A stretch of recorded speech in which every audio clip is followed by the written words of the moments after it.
সারা বাংলাদেশে চলছে কোটা সংস্কার আন্দোলনে অংশগ্রহণকারী শিক্ষার্থীদের সর্বাত্মক অবরোধ, যেটা শাটডাউন নামে পরিচিত।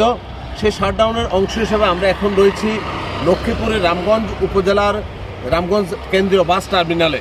আপনারা দেখতে পাচ্ছেন যে এখানকার অধিকাংশ বাস টার্মিনালের, বিশেষ করে হিমালয়, আলবারাকা, আল আরাফা সহ দূরপাল্লা যে সকল যানবাহন রয়েছে, মালিক পক্ষ এবং চালক পক্ষ কোনো পক্ষই এখান থেকে দূরপাল্লার যে সকল বাস, ঢাকা চট্টগ্রামগামী যে সকল বাস রয়েছে সেই সকল বাস এখান থেকে ছেড়ে যায়নি, যার কারণে এখানকার যে স্থানীয় যাত্রী তাদের ভোগান্তি রয়েছে অনেক চরমে। আপনারা দেখছেন আমার বাম পাশে যে রামগঞ্জের সোনাইমুড়ি যে হাইওয়ে সড়ক, সেই সড়কটির পাশে অনেক গাড়ি দাঁড়িয়ে রয়েছে, অপেক্ষা করছে যে কখন এই শাটডাউন ভাঙে এবং শিক্ষার্থীদের ফলপ্রসূ আন্দোলন যেন সফলতা লাভ করে সেই লক্ষ্যে কাজ করে যাচ্ছে শিক্ষার্থীরা। আমরা ইতিমধ্যে রামগঞ্জ এবং রামগঞ্জ উপজেলার বিভিন্ন আনাচে কানাচে আমরা দেখেছি যে গুরুত্বপূর্ণ পয়েন্টে পুলিশের টহল অব্যাহত রয়েছে। আমরা এখন রয়েছি রামগঞ্জের সোনাইমুড়ি চট্টগ্রাম সড়কের রামগঞ্জ কেন্দ্রীয় বাস টার্মিনাল এলাকায়।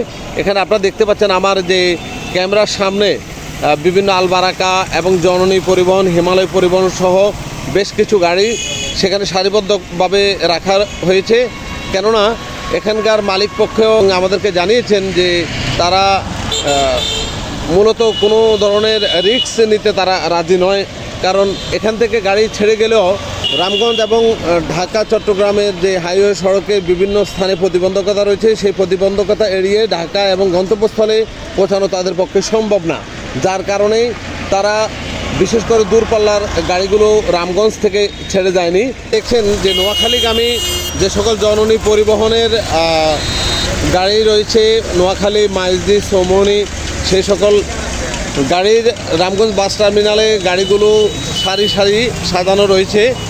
আপনারা দেখতে পাচ্ছেন যে এখান থেকে দূরপাল্লার কোনো গাড়ি ছেড়ে যায়নি ঢাকা, চট্টগ্রাম, নোয়াখালী এবং চাঁদপুর, লক্ষ্মীপুর উদ্দেশ্যে।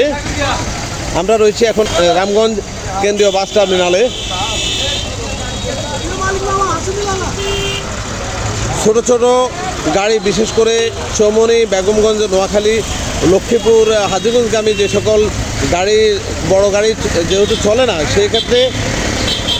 সেক্ষেত্রে সিএনজি অটোরিকশা করে মানুষ অনেক কষ্টসাধ্য এবং অনেক বেশি টাকা খরচ করে তারা এই সকল গন্তব্যে পৌঁছাতে বাধ্য হচ্ছেন বলে অনেকে জানিয়েছেন আমাদেরকে।